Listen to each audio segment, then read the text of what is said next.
I was sitting on my couch in my house in Scottsdale, Arizona, when I first noticed the trucks pulling up outside.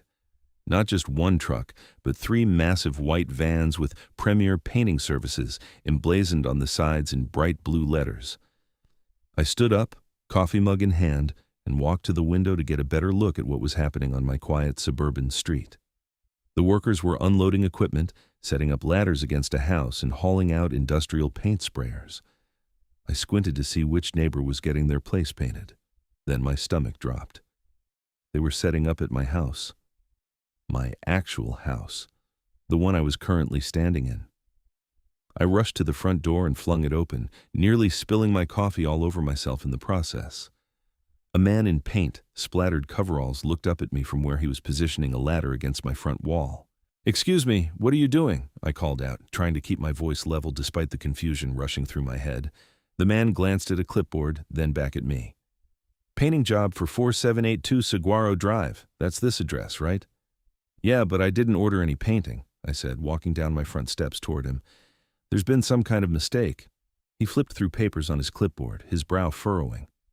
"Says here this was ordered by the Desert Springs HOA. We have authorization to paint the exterior. They said the homeowner was notified." My jaw clenched. The HOA. Of course it was the HOA. I had lived in this house for 3 years, and the Desert Springs Homeowners Association had been a constant thorn in my side since day one. They had fined me for leaving my trash cans visible from the street for 4 hours past the designated time. They had sent me violation notices because my grass was a 1/4 inch too long during a scorching July. They had even tried to fine me for having the wrong shade of curtains visible from the outside until I pointed out that particular rule wasn't actually in the CC&Rs. But I had never, not once, received any notification about painting my house. "I'm the homeowner, Gabriel Wallace, and I never got any notification about this," I said firmly. "Can you show me that paperwork?" The painter, whose name tag read Miguel, handed me the clipboard. Sure enough, there was a work order from the Desert Springs HOA dated 2 weeks prior, authorizing the painting of my property to bring it into compliance with community standards. The color listed was Desert Beige, and there was a note stating that the homeowner had been notified via certified mail on March 15th. It was now April 8th, 2026. I had checked my mail religiously every single day, as I always did. There had been no certified letter. Nothing. "Look, Miguel, I believe you have this paperwork, but I never received any notification about this. I need to contact the HOA before you start any work on my house," I said, handing back the clipboard. Miguel scratched his head. "Man, I don't know what to tell you. We've got this job scheduled, we've got the authorization, and we've got 3 other houses to paint this week. Our contract with the HOA says we paint what's on the schedule. Then I need you to call whoever handles your contracts with the HOA because you're not painting my house without my permission," I said, keeping my voice steady but firm. Miguel pulled out his phone and stepped away to make a call. I stood there on my front lawn, watching his crew continue to unload equipment, and felt my blood pressure rising. This was exactly the kind of overreach I had come to expect from the Desert Springs HOA, particularly from their president, Patricia Henderson. Patricia was the embodiment of every HOA president stereotype that had ever existed.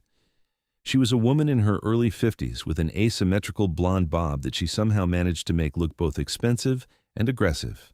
She drove a white Lexus SUV, wore athleisure wear everywhere despite never actually exercising, and had made it her personal mission to enforce every single rule in the HOA handbook with the zealotry of a medieval inquisitor.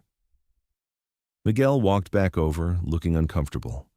"So I talked to my boss, and he says the contract is clear. The HOA has the authority to order necessary maintenance and repairs on properties within the community, and we have to fulfill the contract. He says if you have an issue, you need to take it up with the HOA directly." I pulled out my own phone. "Fine. I'm calling them right now, and you guys aren't starting until I get this sorted out." I dialed the HOA management office number that I unfortunately had memorized at this point. It rang 4 times before a bored-sounding receptionist answered. "Desert Springs, HOA, this is Jennifer speaking." "Jennifer, this is Gabriel Wallace at 4782 Saguaro Drive. There are painters at my house right now claiming they have authorization from the HOA to paint my property." I never received any notification about this, and I do not consent to this work being done. Let me pull up your file, Jennifer said, and I could hear typing in the background. Okay, Mr. Wallace, I'm showing here that a notice of non-compliance was sent to you on March 15th via certified mail, notifying you that your house color was not within the approved palette and that painting would be scheduled if you did not remedy the situation within 14 days. When you didn't respond, the work was scheduled. I never received any certified mail, I said, my frustration growing. I check my mail every day, there was nothing. According to our records, it was sent. Jennifer replied in that maddeningly neutral tone that customer service people use when they don't want to deal with a problem. You can file a dispute, but that won't stop the scheduled work. The painters have authorization to proceed. I want to speak to Patricia Henderson, I demanded. Mrs. Henderson is not available right now. You can schedule an appointment for... This is an emergency. There are people about to paint my house without my consent. I need to speak to someone with authority right now. Jennifer sighed. Hold, please. The hold music was some generic instrumental version of a song I didn't recognize. I stood there on my lawn, watching Miguel and his crew watching me, everyone in this awkward standoff. After what felt like an eternity but was probably only 3 minutes, the line clicked. Mr. Wallace, this is Patricia Henderson. Her voice was crisp and sharp, like she was doing me an enormous favor by taking this call. I understand you're causing a scene with our contracted painters. I'm not causing a scene. I'm trying to prevent work from being done on my property without my consent. I never received any notification about this painting. Our records show that proper notification was sent via certified mail, as required by the CC and RS. The fact that you claim not to have received it doesn't negate our authority to maintain community standards. Your house is currently painted in a color that is not within our approved palette. This is a violation that has existed since you purchased the property, and we have been lenient in allowing you time to correct it. That time has expired. I felt my face getting hot. My house is tan. It's been tan since I bought it. The previous owners lived here for 15 years with this same paint color. Nobody said anything about it being a problem when I moved in. The board recently reviewed all properties and found several that needed correction. Yours is one of them. The work will proceed as scheduled. If you physically prevent the workers from doing their job, you will be in violation of the CC and Rs and subject to additional fines. Good day, Mr. Wallace. She hung up. I stood there staring at my phone, absolutely furious. This was insane. I looked at Miguel, who was trying very hard to look anywhere but at me. Look, man, Miguel said, I'm just trying to do my job. I don't want any trouble. We've got our orders and we need to fulfill the contract. I took a deep breath. I knew this wasn't Miguel's fault. He was just a contractor caught in the middle of HOA madness. I needed to handle this differently. Okay, I said, but I'm documenting everything. I'm taking photos, I'm recording what's happening, and I'm going to fight this through every legal channel I have. Miguel nodded, looking relieved that I wasn't going to physically stop them. That's your right, man. We're just going to do the paint job. I spent the next 20 minutes walking around my property, taking detailed photos and videos of my house from every angle. My house was a tan color, maybe not the most exciting shade, but it was a perfectly normal neutral tone that blended in fine with the neighborhood. It wasn't neon pink or lime green or anything that would actually be an eyesore. As I photographed, I also took pictures of other houses on my street. Mrs. Chen's house 3 doors down was a light yellow. The Rodrigo family across the street had a pale terracotta. The Johnsons next door had a grayish blue. There was plenty of variation in the neighborhood. The painters started working, and I went back inside, immediately pulling out my laptop. I needed to find the original HOA documents from when I purchased the house. I dug through my files, both physical and digital, until I found the closing documents. I carefully reviewed the CC&Rs, the covenants, conditions, and restrictions that govern the community. There was indeed a section about exterior paint colors. It stated that all exterior colors must be from the approved palette, available from the HOA office upon request. But nowhere in my closing documents had I received this approved palette. I had no idea what colors were supposedly approved or not approved. I called my real estate agent, Marcus, who had helped me buy the house 3 years ago. Gabriel, hey, long time no talk. What's going on? Marcus answered cheerfully. Marcus, quick question.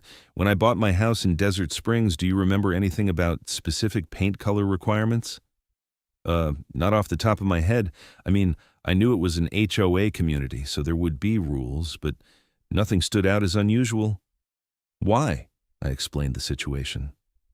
Marcus listened, and I could hear his frustration building even through the phone.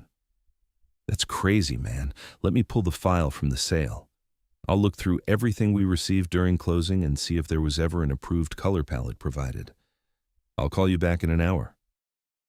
While I waited, I could hear the sounds of painting equipment outside. The sprayers were loud, creating a constant hum that made it hard to concentrate. I tried to focus on researching Arizona HOA law. I discovered that while HOAs in Arizona had broad authority to enforce their rules, there were limits. They were required to provide proper notice before taking action against a homeowner. Certified mail was the standard, but the homeowner had to actually receive it. If I never received the notice, did they really have the authority to proceed? I also learned that homeowners could sue HOAs for various violations, including unauthorized work on their property. This gave me some hope, but I knew litigation would be expensive and time-consuming. My phone rang. It was Marcus. Okay, so I went through everything. There was no approved paint palette included in any of the documents provided at closing. The HOA welcome packet mentioned that certain exterior modifications required approval, but there was no specific list of approved colors. I checked with my broker too, and she said that if the HOA wanted to enforce specific color requirements, they should have provided that palette to you as a new homeowner. The fact that they didn't could be a problem for them. Can you send me a statement confirming that? I asked. Sure thing. I'll email it to you in the next 30 minutes. And Gabriel? You might want to get a lawyer. This sounds like it could get messy. He wasn't wrong. I spent the rest of the day watching the painters work while furiously researching HOA attorneys in the Phoenix area. The painting took longer than I expected. They weren't just doing a quick coat. They were being thorough, professional, and detailed. Under different circumstances, I might have been impressed by their work ethic. The color they were using was not what I would have chosen. It was a beige, as the paperwork had stated, but it was a much more yellow-toned beige than my current tan. It looked dated, like something from a 1980s office building. As they worked, I became increasingly horrified at how my house was transforming. It wasn't just ugly, it was significantly uglier than what I had before. By the time they finished the front and were moving to the sides, my house looked like two different buildings merged together. The new desert beige clashed terribly with the landscaping, with the roof tiles, with everything. I took more photos, documenting the color difference. The painting took 3 days, 3 days of watching my home become increasingly ugly, 3 days of my neighbors walking by and giving me confused, sometimes sympathetic looks, 3 days of me barely sleeping because I was so angry. On the evening of the third day, when the painters finally packed up and left, I stood in my front yard staring at my house. It looked absolutely terrible. The yellow beige color made it look dingy and old. It clashed with the red-brown roof tiles in a way that actually hurt to look at. I'd gone from having a perfectly nice, neutral-toned house to having what looked like a foreclosure property. The next morning, I found something in my mailbox that made my blood boil. It was a violation notice from the Desert Springs HOA, dated that very day. The notice stated that my house was painted in a color that was not within the approved palette and that I was being fined $250. I had to correct the violation within 30 days or face additional fines of $100 per day. I read the notice 3 times to make sure I was understanding it correctly. The HOA had forced me to paint my house, and now they were fining me for the color they had chosen and their contractors had painted. This was beyond insane. This was into some kind of alternate reality where logic no longer existed. I immediately called the HOA office. Jennifer answered again. Jennifer, this is Gabriel Wallace. I just received a violation notice fining me for the paint color on my house, the paint color that the HOA forced me to have painted. Let me pull up your file, she said in that same bored tone. I heard typing. Yes, I see the violation here. The color on your property is not within the approved palette. Your contractors just painted it 3 days ago. They finished yesterday. More typing. I see that there was painting done at your property. Let me check something. A long pause. Oh, I see the issue. It looks like there was an error with the work order. The painters used Desert Beige, which was discontinued from the approved palette last year. They should have used Sonoran Sand. I was so angry I could barely form words. So the HOA ordered my house to be painted in a color that wasn't even approved? It appears there was a clerical error in the work order, Jennifer said, her tone maddeningly neutral. You'll need to have the house repainted in an approved color. The fine stands until the violation is corrected. Absolutely not. The HOA is responsible for this. The HOA will fix this. Mr. Wallace, per the CC and RS, homeowners are responsible for ensuring their property meets community standards. The fine is valid. You can dispute it through the formal dispute process, but I hung up on her. I was shaking with rage. I spent the next hour on the phone with HOA attorneys. The first 3 I called either didn't practice HOA law or weren't taking new clients. The fourth, a lawyer named David Park with an office in Tempe, listened to my entire story and then let out a low whistle. That's egregious, he said. I've seen HOAs do some ridiculous things, but this is up there. They painted your house without proper notice, used an unapproved color, and are now fining you for their mistake. Do you have documentation of everything? Photos, videos, emails, recorded dates, all of it, I confirmed. Good. Here's what we're going to do. First, we're going to file a formal dispute with the HOA, putting them on notice that you're represented by counsel and that you're disputing both the painting and the fine. Second, we're going to request all documentation related to their approved color palette, the work order for your house, and the certified mail they claim to have sent you. Third, if they don't resolve this quickly and reasonably, we're going to sue them for property damage, emotional distress, and violation of the CC and Rs. How much is this going to cost me? I asked, because I knew lawyers weren't cheap. My retainer is $3,000. After that, it's $300 per hour. But here's the thing, Mr. Wallace. If we win, and I think we have a very strong case, we can request that the court order the HOA to pay your attorney fees. Arizona law allows for fee shifting in HOA disputes when the HOA has acted in bad faith or violated the law. I thought about it for about 10 seconds. Let's do it. That afternoon, I went to David's office and signed the retainer agreement. He was a man in his mid-40s with graying hair and a no-nonsense demeanor that I immediately appreciated. His office walls were covered with framed cases, many of them against various HOAs throughout Arizona. I've been practicing HOA law for 15 years, David told me as we went over the details. And I have to tell you, the abuse of power I see in these communities is staggering. They're supposed to be organizations that maintain property values and community standards, but too often they become little fiefdoms where people with too much time and too little oversight can make homeowners' lives miserable. That's exactly what this feels like, I said.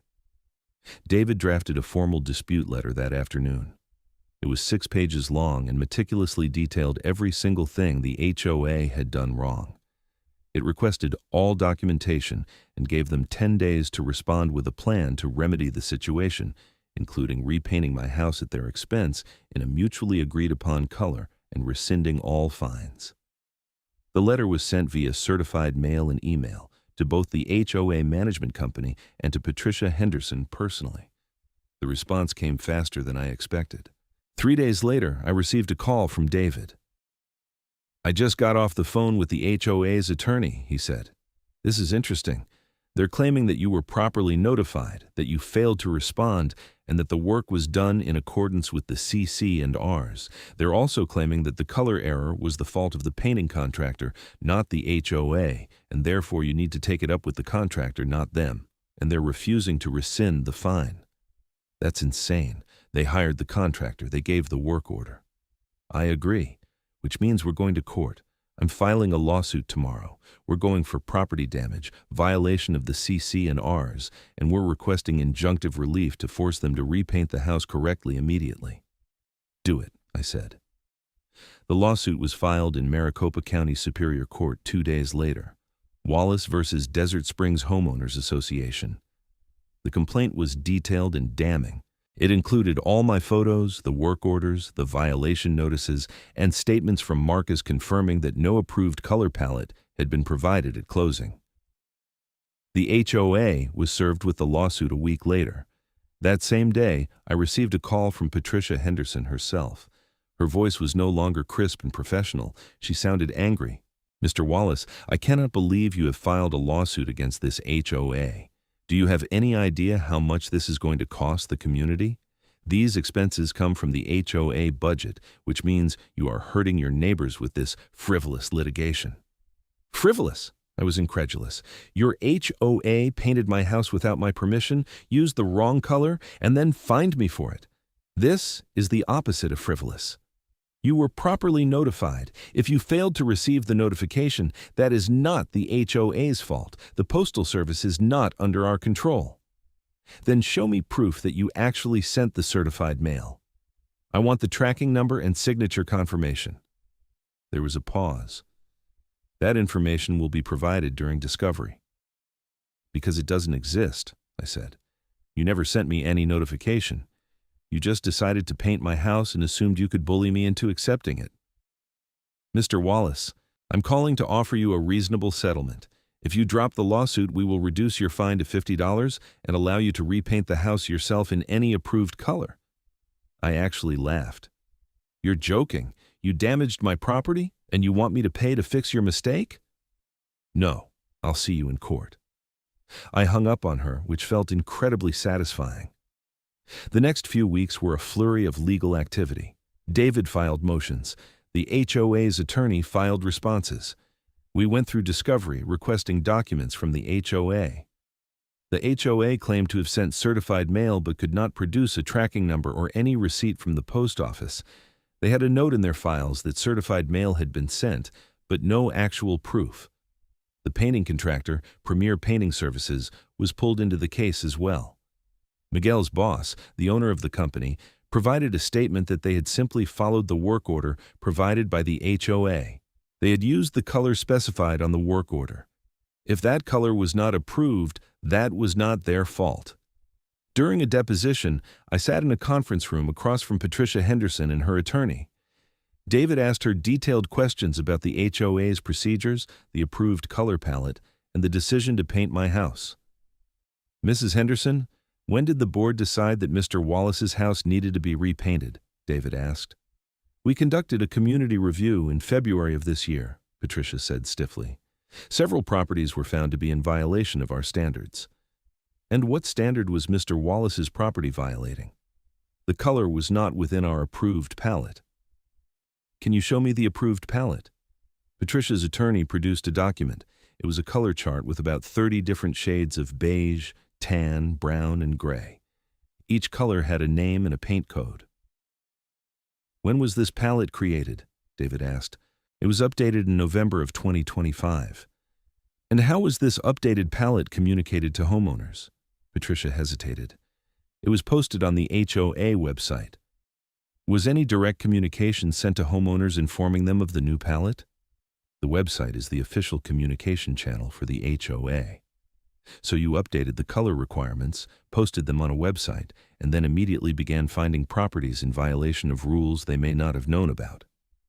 Homeowners have a responsibility to stay informed about community standards." David pulled out a printout. "I've reviewed the Desert Springs HOA website extensively. The color palette is located under Resources, then Documents, then Architectural Guidelines, then Exterior Paint. It requires clicking through 4 different pages to find it. Would you agree that's not exactly prominent placement?" Patricia's jaw tightened. "It's available to anyone who looks for it." "Mrs. Henderson, in your February review, how many properties did you find to be in violation of the color palette?" 18. "And how did you determine which colors were violations?" "I personally reviewed each property." "You, personally? Not the board?" "I presented my findings to the board, and they agreed." "Mrs. Henderson, I'm looking at the photo of Mr. Wallace's house before it was painted. The color appears to be a light tan. Can you point me to which color on this approved palette is closest to his original color?" Patricia studied the chart. She pointed to one labeled Adobe Tan. "Adobe Tan, and that's an approved color?" "Yes." So Mr. Wallace's house was already very close to an approved color? It wasn't exact. The CC and Rs don't require exact matches to the palette, do they? They require colors to be from the approved palette or substantially similar, correct? Patricia's attorney interjected. You're mischaracterizing the requirements. David pulled out the CC and R document, Section 7.3, Exterior Paint Colors. All exterior colors must be from the approved palette, or at the discretion of the board substantially similar to approved colors. That's the exact language. So Mr. Wallace's tan house, which you admit is very close to Adobe tan, an approved color, should have fallen under the substantially similar provision, correct? The board determined it was not substantially similar. Based on your recommendation? Based on my review, yes. David leaned forward. Mrs. Henderson, how many of those 18 properties were ordered to be repainted by the HOA rather than just being asked to repaint themselves? Mr. Wallace's was the only one. Why? He had a history of violations. I felt my face get hot. A history of violations. I'd been fined for garbage cans and grass height, the same minor things every homeowner in the community probably dealt with. Define history of violations. Patricia's attorney produced a file. Mr. Wallace has received 7 violation notices in 3 years. 4? The attorney read them off. Trash cans visible from street past designated time twice, lawn exceeding maximum height 3 times, unapproved patio furniture once, unapproved door wreath once. David looked at me, and I could see he was trying not to laugh. A door wreath. It was red. Decorations must be seasonal or neutral tones, Patricia said. So because Mr. Wallace had been fined for minor infractions that probably every homeowner in the community has dealt with at some point, you decided to take the unprecedented step of having his house painted without giving him a chance to do it himself? We sent notification. Alleged notification that you cannot prove was ever sent. The deposition went on for another 2 hours, and by the end of it, Patricia looked exhausted and angry. David looked pleased. That went well, he told me afterward as we walked to our cars. She basically admitted that they singled you out, that your original color was close to approved, and that they have no proof they notified you. Plus, the fact that they painted your house in a non-approved color after making such a big deal about compliance is going to look terrible to a judge. When do we go to trial? I asked. We have a hearing scheduled for the motion for summary judgment in 2 weeks. If the judge agrees with our arguments, we might not even need a full trial. The facts are pretty clear-cut here. Those 2 weeks felt like an eternity. Every day I came home to my ugly yellow-beige house and felt a fresh wave of anger. My neighbors had started asking me what happened. Mrs. Chen brought me cookies and told me she thought the HOA was out of control. The Rodrigos offered to write a statement supporting me if I needed it. Even the Johnsons, who I barely knew, stopped by to say they hoped I won my case. The hearing was on a Tuesday morning in late May. I put on a suit, which felt strange since I normally worked from home in jeans and t-shirts as a software developer. David met me at the courthouse, and we went through security together. The courtroom was smaller than I expected from watching TV legal dramas. Judge Martha Brennan presided. She was a woman in her 60s with silver hair and reading glasses that she peered over as she reviewed documents. Patricia Henderson was there with the HOA attorney, a slick-looking man named Richard Cooperman, who wore an expensive suit and had the kind of confident smirk that made me instantly dislike him. Judge Brennan called the case, Wallace versus Desert Springs Homeowners Association. I've reviewed the motion for summary judgment and the responses. Mr. Park, you're arguing that the HOA violated your client's rights by painting his house without proper notice and then fining him for the result. That's correct, Your Honor, David said, standing. The evidence shows that Mr. Wallace never received the alleged certified mail notification. The HOA cannot produce tracking numbers or delivery confirmation. They proceeded to paint his house based on a work order that specified a color that was not even in their approved palette. They then fined him for having an unapproved color, despite the fact that they were solely responsible for that color being applied. This is a clear violation of Mr. Wallace's property rights and the HOA's own governing documents. Judge Brennan turned to the HOA's attorney. Mr. Cooperman, your response. Cooperman stood smoothly. Your Honor, the HOA followed all proper procedures. Notice was sent via certified mail, which is what the CC and RS require. If the Postal Service failed to deliver it, that is not the HOA's responsibility. The HOA has broad authority under the CC and Rs to maintain community standards, which includes correcting violations.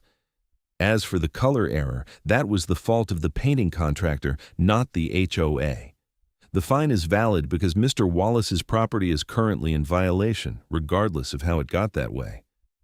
So your argument is that Mr. Wallace is responsible for fixing a problem that the HOA created? Judge Brennan asked, raising an eyebrow. The HOA did not create the problem, Your Honor. The painting contractor made an error. That's a dispute between Mr. Wallace and the contractor. But the HOA hired the contractor. The HOA issued the work order. The HOA specified the color, albeit incorrectly. The contractor should have verified that the color was approved before proceeding. Judge Brennan looked skeptical. She flipped through the file in front of her. I'm looking at the photos here. Mr. Wallace, is this what your house looks like now? I stood. Yes, Your Honor. And this is what it looked like before? Yes, Your Honor. The new color is significantly worse, she observed. Mr. Park, what are you asking for in terms of relief? We're asking that the court order the HOA to repaint Mr. Wallace's house at the HOA's expense in a color that Mr. Wallace approves from the approved palette. We're asking that all fines be rescinded. And we're asking for attorney's fees, as Arizona law allows for fee shifting in cases of HOA bad faith. And property damage, I added quickly. David nodded. We're also seeking damages for the diminishment in property value caused by the inferior paint job and unapproved color. Judge Brennan turned back to Cooperman. Does the HOA contest that the color they had applied is not within the approved palette? Cooperman shifted uncomfortably. There was an administrative error in the work order. However, the HOA is not responsible for repainting the property. That responsibility falls to the homeowner. That's absurd, Judge Brennan said flatly. If I hire someone to fix my roof and they do it wrong, I don't get to shrug and say it's the homeowner's problem if I'm the one who hired them. Mr. Cooperman, your argument makes no legal sense. Your Honor, the CC and Rs are clear that The CC and Rs don't override basic property law and common sense, Judge Brennan interrupted. The HOA took action against Mr. Wallace's property. They hired the contractor. They specified the work. They are responsible for the outcome. Furthermore, I'm troubled by the lack of proof that Mr. Wallace was ever properly notified. You have a note in a file that says notice was sent, but no actual proof from the Postal Service. That's not sufficient. Cooperman tried to respond, but Judge Brennan held up a hand. I'm granting the motion for summary judgment. The HOA will repaint Mr. Wallace's house at the HOA's expense in a color from the approved palette that Mr. Wallace selects. The repainting will be completed within 30 days. All fines against Mr. Wallace are rescinded. I'm awarding attorney's fees to be determined after Mr. Park submits his fee statement. Is there anything else? David stood. Your Honor, we would also like the court to order the HOA to properly notify all homeowners of the current approved palette and to reform their notification procedures to prevent this from happening to other homeowners. Judge Brennan nodded. Granted. The HOA will send direct mail to every homeowner in the community with the current approved palette and guidelines. They will also review and reform their notification procedures, particularly regarding certified mail, and submit a report to the court within 60 days detailing these reforms. She banged her gavel. We're adjourned. I felt relief wash over me. David shook my hand, grinning. That went even better than I hoped. Judge Brennan clearly saw through their nonsense. Patricia Henderson looked like she had swallowed a lemon. She and Cooperman left quickly without saying a word to us. Over the next week, I received several calls from the HOA management company. They were clearly scrambling to comply with the court order. They sent me the approved color palette and asked me to select a color. I went through it carefully, comparing each option to my original house color in the photos I had taken. I finally selected one called Canyon Tan, which was almost identical to what I'd had before all this started. The repaint was scheduled for the following week. A different painting company showed up this time, not Premier Painting Services. These painters were even more meticulous, taking time to prep properly and ensuring complete coverage. The color was perfect. It matched beautifully with my roof, my landscaping, and the overall aesthetic of the neighborhood. The transformation back to normal took 3 days. When they finished, my house looked better than it had even before, because the new paint job was fresh and professional. I stood in my front yard that evening, just looking at my house and feeling an enormous sense of relief and vindication. Mrs. Chen came by to admire the results. Much better. That yellow color was so ugly. I'm glad you fought them. Me too, I said. The aftermath was even more satisfying. David submitted his fee statement, which totaled just over $12,000 for all the work he had done. The court approved it, and the HOA had to pay the full amount. Additionally, I received a check from the HOA for $5,000 in property damages, compensating me for the diminishment in value during the months my house was painted in that awful color. But the real victory came about 2 months later. I received a notice in the mail from the Desert Springs HOA. It was a formal announcement that Patricia Henderson had resigned as HOA president, effective immediately. The board had voted to remove her following the court's decision and multiple complaints from other homeowners about her management style. I later learned from Mrs. Chen, who was surprisingly well connected to neighborhood gossip, that the lawsuit had opened a floodgate of complaints against Patricia. Other homeowners had come forward with their own stories of overzealous enforcement, petty fines, and unreasonable demands. The board had apparently been looking for a reason to remove her for a while, and the lawsuit provided the justification they needed. A new HOA president was elected, a reasonable man named Tom Bricker, who worked as an accountant and had a reputation for fairness. One of his first acts was to review all outstanding fines and violations. He ended up rescinding or reducing dozens of fines that had been issued under Patricia's watch, determining that many of them were either inappropriate or excessive. The reforms ordered by Judge Brennan were implemented. Every homeowner received a welcome packet with clear guidelines, the approved color palette, and information about the dispute process. The HOA also established a new policy requiring board approval before any direct action could be taken on a homeowner's property, preventing one person from unilaterally deciding to have someone's house painted. I settled into a comfortable routine again. My house looked great. The HOA was no longer a source of constant stress. I could leave my trash cans out for an extra hour without panic. I could let my grass get a little long during a busy work week without expecting a violation notice. About 6 months after the court case ended, I was working in my home office when my doorbell rang. I answered it to find a young couple standing there with a realtor. "Hi, I'm sorry to bother you," the woman said. "We're thinking about buying a house in this neighborhood, and our realtor mentioned that there had been some HOA issues. She suggested we talk to you." The realtor, a professional-looking woman in her 30s, gave me an apologetic smile. "I always recommend that potential buyers talk to current residents about the HOA. Gabriel Wallace, right? You're somewhat famous in local real estate circles." I laughed. Famous might be overstating it, but yeah, I had an issue with the HOA last year. It's been resolved, though, and I can honestly say the HOA is much better managed now than it was. I invited them in and spent 20 minutes telling them the whole story. The couple, whose names were Brian and Sarah, listened with wide eyes. "So they actually painted your house the wrong color and then fined you for it?" Sarah asked, incredulous. "They did. But the court sided with me. They had to fix everything, and the person responsible is gone. The new HOA board is actually reasonable. I haven't had a single problem since Tom Bricker took over as president." "That's good to know," Brian said. "We really like the house we're looking at, but HOA horror stories make us nervous." I get that, and honestly, if this had happened a year ago, I might have told you to run away. But the situation has genuinely improved. Just make sure you read all the CC and RS carefully, keep documentation of everything, and don't be afraid to push back if something seems unreasonable. They thanked me and left. The realtor stayed behind for a moment. "I really do appreciate you taking the time to talk to them," she said. "And I have to say, what you did has made a real difference in this community." I represent several other neighborhoods with HOAs, and word has spread about your case. Some of those HOAs have reformed their practices because they don't want to end up in court like Desert Springs did. I'm glad something good came out of it, I said.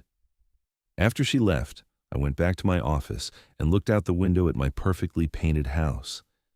The whole experience had been stressful, expensive, and time-consuming. But it had been worth it, not just for me, but apparently for other homeowners dealing with overreaching HOAs. I thought about all the times I'd been tempted to just give up, to pay the fine, to repaint the house myself and eat the cost. It would have been easier in the short term, but it would have been wrong. The HOA had abused their power, and they needed to be held accountable. Standing up to them had been the right choice. A few weeks later, I was at a neighborhood barbecue that Tom Bricker had organized as a community building event. It was a sunny Saturday afternoon, and dozens of neighbors were gathered in the community park, grilling food and socializing. Tom pulled me aside at one point. "Gabriel, I wanted to thank you again for what you did.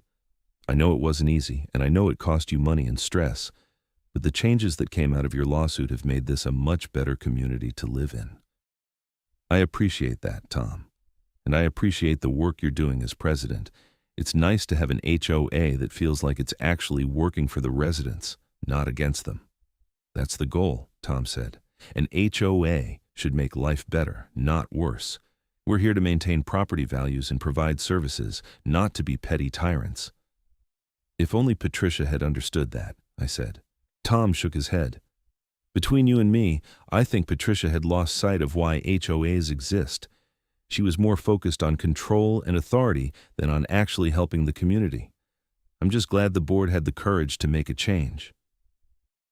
The barbecue was pleasant, and I found myself actually enjoying socializing with my neighbors. For the first time since I had moved to Desert Springs, I felt like I was part of a real community rather than just a resident being monitored for violations.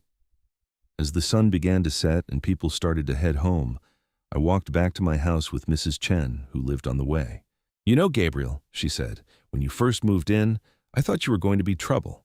You had that look of someone who wouldn't just go along with things." I laughed.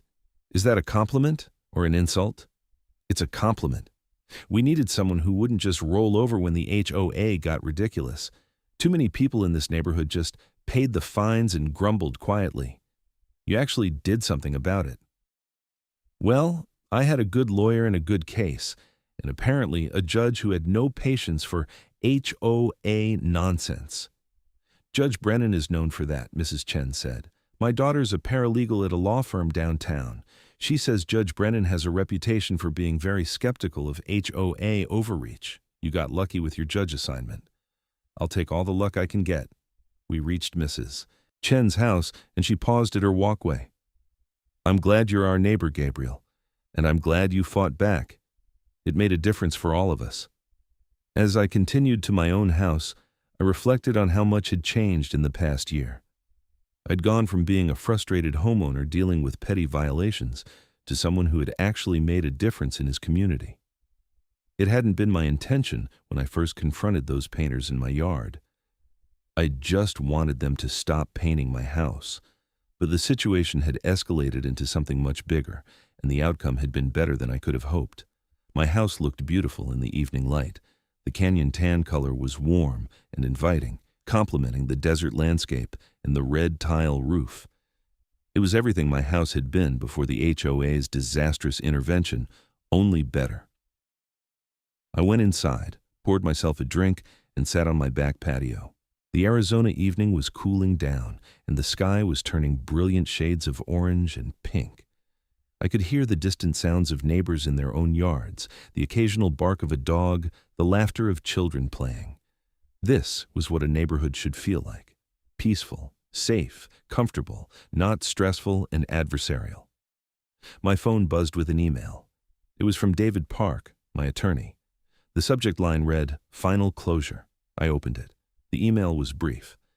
"Gabriel, just wanted to let you know that I received final payment from the Desert Springs HOA for the attorney's fees. Your case is now completely closed. It was a pleasure working with you, and I hope you enjoy your properly colored house for many years to come. If you ever have any other legal needs, please don't hesitate to reach out. Best, David. I smiled and typed a quick response, thanking him for all his work. Final closure. That felt good. I leaned back in my chair and looked up at the darkening sky. Stars were beginning to appear, bright and clear in the desert night. I thought about everything that had happened, from that first morning when I saw the painting trucks to the court victory, to the repaint to Patricia's resignation, to the reforms that had made the HOA functional rather than oppressive. It had been a journey I never expected to take, but I was glad I had taken it. Sometimes you have to fight for what's right, even when it's difficult and expensive and stressful. Sometimes you have to stand up to people and institutions that abuse their power. And sometimes, if you're lucky and persistent, and you have the law on your side, you actually win.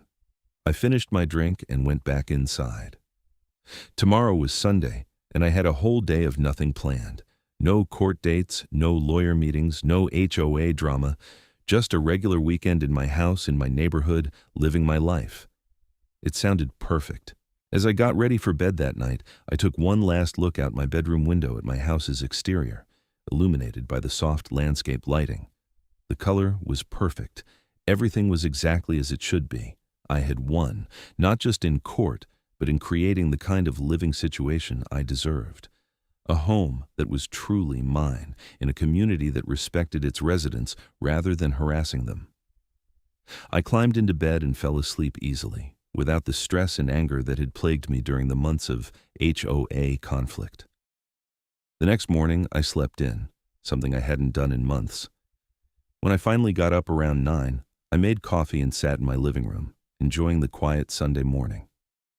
My phone rang, and I saw it was my brother Daniel calling from Seattle. "Hey Gabe, how's life in HOA hell?" he asked cheerfully. Daniel had heard all about my saga during our regular phone calls. "Actually, HOA hell is over. I won the case. They repainted the house, the terrible president resigned, and everything is good now." "No kidding? That's fantastic. I was worried you were going to be fighting with them for years." "So was I admitted. But once we got to court, it became pretty clear that they had screwed up badly. The judge wasn't having any of their excuses." "Good. You know, your story has actually become a thing in my neighborhood. Someone brought it up at our HOA meeting last month as an example of what not to do." I laughed. My 15 minutes of HOA fame. More than 15 minutes. I looked it up online, and there are articles about your case on real estate websites and HOA reform blogs. You're like a folk hero to people who hate their HOAs. That's slightly ridiculous, but I'll take it. We talked for another 20 minutes, catching up on family news and life in general. After we hung up, I did look up my case online out of curiosity. Daniel was right. There were several articles about Wallace versus Desert Springs HOA, discussing the case as an example of HOA overreach and the importance of proper procedures and documentation. One article, on a site called HOA Reform Now, included an interview with a legal expert who said, "The Wallace case highlights a systemic problem in many HOAs across the country. Boards and management companies sometimes act as if they have unlimited authority over homeowners' properties, but they don't. Homeowners have rights, and courts will protect those rights when HOAs overstep.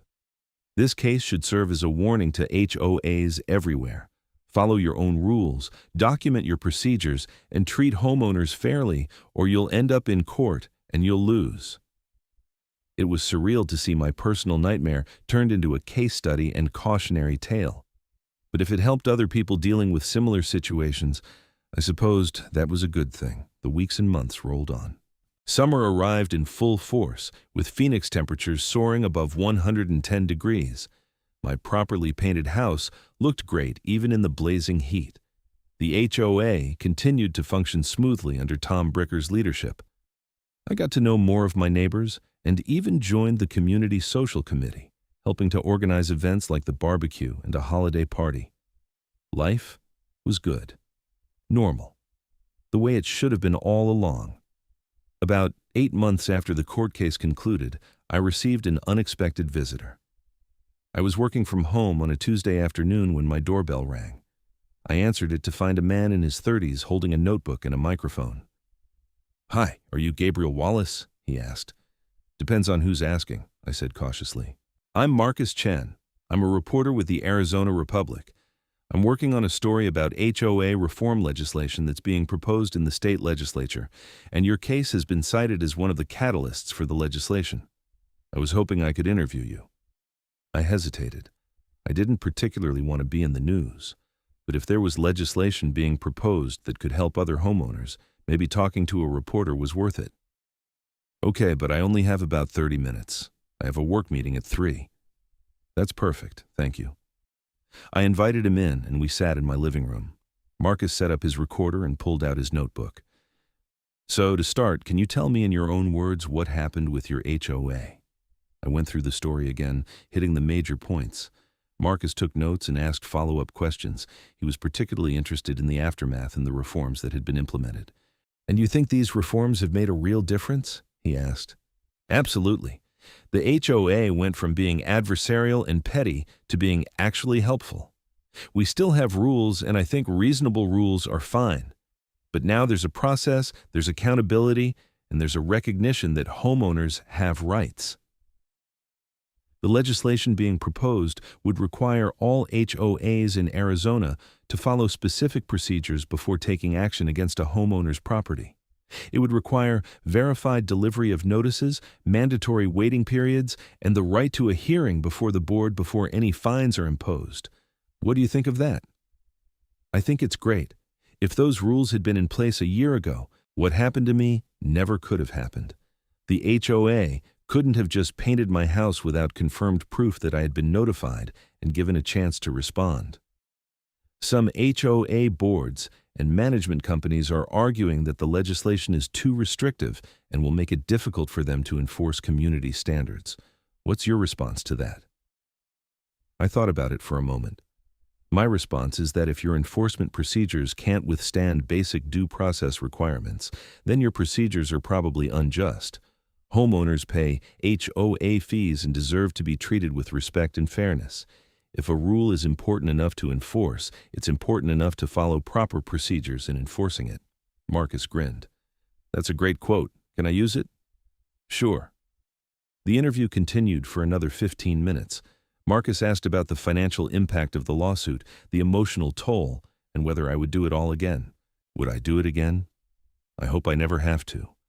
But if I was in the same situation, yes, I would absolutely fight it again. What the HOA did was wrong, and they needed to be held accountable. Sometimes fighting back is expensive and stressful, but it's worth it. After Marcus left, I thought about the possibility that my case might have contributed to actual legislative change.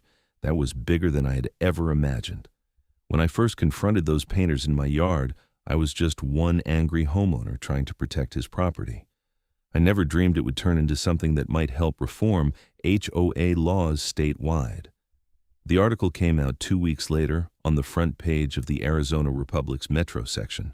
The headline read, HOA Horror Stories Spark Push for Reform. My case was featured prominently, along with stories from several other Arizona homeowners who had dealt with HOA problems. The article discussed the proposed legislation in detail and included statements from legislators, HOA reform advocates, and HOA industry representatives. The comments section online was fascinating. Hundreds of people shared their own HOA nightmares. People talked about being fined for children's chalk drawings on driveways, for having the wrong color mailbox, for parking their own car in their own driveway. The stories ranged from annoying to absurd to genuinely outrageous. But there were also comments from people defending HOAs, arguing that they were necessary to maintain property values and community standards. The debate was heated and clearly touched a nerve with a lot of people. A few days after the article came out, I got a call from a woman named Lisa Rodriguez, who introduced herself as a representative of a homeowner advocacy group. Mr. Wallace, I read the article about your case, and I wanted to reach out. Our organization is supporting the HOA reform legislation, and we're organizing a rally at the state capitol next month. We'd love to have you speak if you're willing. Speak? Like, give a speech? The idea made me nervous. Just a few minutes sharing your story. You don't have to be a polished public speaker. Just tell people what happened to you and why reform is necessary. Your story is compelling and relatable." I thought about it. Public speaking wasn't really my thing. I was a software developer, comfortable with computers and code, not crowds and microphones. But if it could help push the legislation forward, maybe it was worth stepping outside my comfort zone. "Okay," I said. "I'll do it." The rally was scheduled for a Saturday in October. As the date approached, I worked on what I would say, writing and rewriting my remarks. David Park, my attorney, offered to review my speech and give me feedback, which was helpful. The morning of the rally, I drove to downtown Phoenix feeling nervous. The state capitol building was imposing, its copper dome gleaming in the autumn sunshine. A crowd of several hundred people had already gathered on the lawn, holding signs with slogans like HOA Reform Now and Homeowner Rights Matter. Lisa Rodriguez met me near the stage that had been set up. "Gabriel, thank you so much for coming. You're going to go on right after the opening remarks and before the legislators speak." My stomach churned. Okay, I can do this. "You'll be great. Just speak from the heart." The rally began with a local radio host serving as MC. He got the crowd energized, leading chants and introducing the cause. Then it was my turn. I climbed the steps to the stage, my speech notes folded in my pocket, though I had mostly memorized what I wanted to say. I looked out at hundreds of faces looking back at me expectantly. "Hi, I'm Gabriel Wallace. A year ago I had a nightmare experience with my HOA in Scottsdale." I took a breath and told the story. I talked about coming home to find painters at my house. I talked about never receiving notification. I talked about my house being painted an ugly color that wasn't even approved. I talked about being fined for the HOA's mistake. And I talked about fighting back. "I was lucky," I said. "I could afford to hire a good lawyer. I had time to fight the case, and I got a judge who saw through the HOA's excuses. But not everyone is that lucky. A lot of homeowners facing similar situations can't afford attorneys. They just have to accept the injustice and pay the fines and live with the consequences. That's why we need this reform legislation. We need rules that protect homeowners from arbitrary abusive HOA actions. We need due process. We need accountability. We need to remember that homeowners have rights and HOAs exist to serve homeowners, not to rule over them like petty tyrants." The crowd applauded. I could see people nodding, and some were even cheering. I finished my remarks and left the stage, my heart pounding. Lisa grabbed my arm. "That was perfect, exactly what we needed." The rally continued with speeches from legislators who were sponsoring the reform bill, from other homeowners with their own stories, and from legal experts discussing the specifics of the proposed legislation. I stayed for the whole thing, listening and feeling like I was part of something important. The legislation, officially called the Arizona Homeowner Bill of Rights, worked its way through the state legislature over the following months. There were committee hearings, amendments, and debates. The HOA industry lobbied against it, but homeowner advocacy groups pushed hard for it. In March of 2027, almost 2 years after the painting debacle at my house, the Arizona Homeowner Bill of Rights passed both chambers of the legislature and was signed into law by the governor. The new law required HOAs to follow strict procedures before taking action against homeowners, including verified delivery of notices, mandatory waiting periods, the right to a hearing, and limits on fines.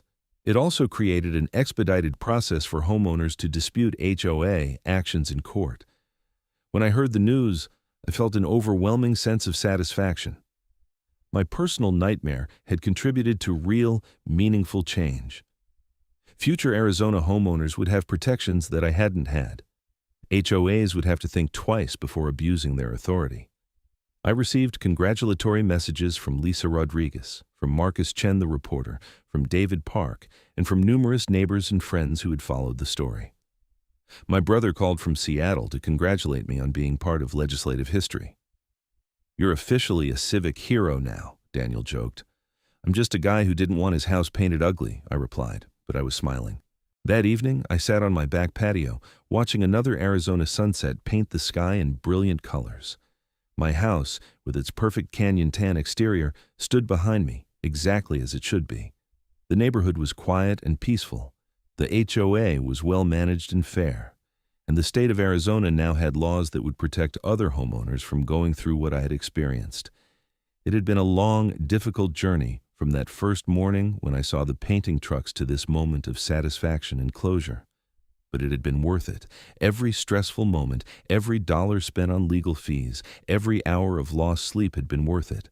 I had fought back against injustice and won, not just for myself, but for countless other homeowners across the state. As darkness fell and stars appeared in the desert sky, I raised my glass in a silent toast to standing up for what's right, to refusing to be bullied, to justice prevailing, and to the simple pleasure of owning a home painted in a color you actually chose yourself. The story could have ended there, with legislative victory and personal vindication. But life has a way of continuing beyond the dramatic moments. Over the next few years, I watched the effects of the Arizona Homeowner Bill of Rights ripple through communities across the state. Other HOAs reformed their practices to comply with the new law. Some resisted and ended up in court where they consistently lost. The balance of power between HOAs and homeowners shifted toward something more equitable. In my own community, Desert Springs continued to thrive under reasonable management.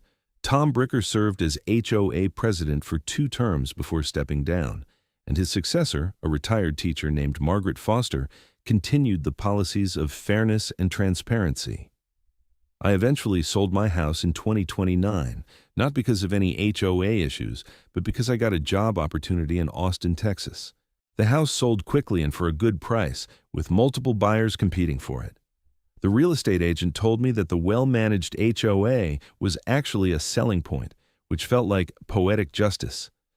Before I moved, the Desert Springs HOA held a going-away party for me in the community center. It was a surprise, organized by Mrs. Chen and several other neighbors. Tom Bricker gave a speech about how my willingness to fight for what was right had changed the community for the better.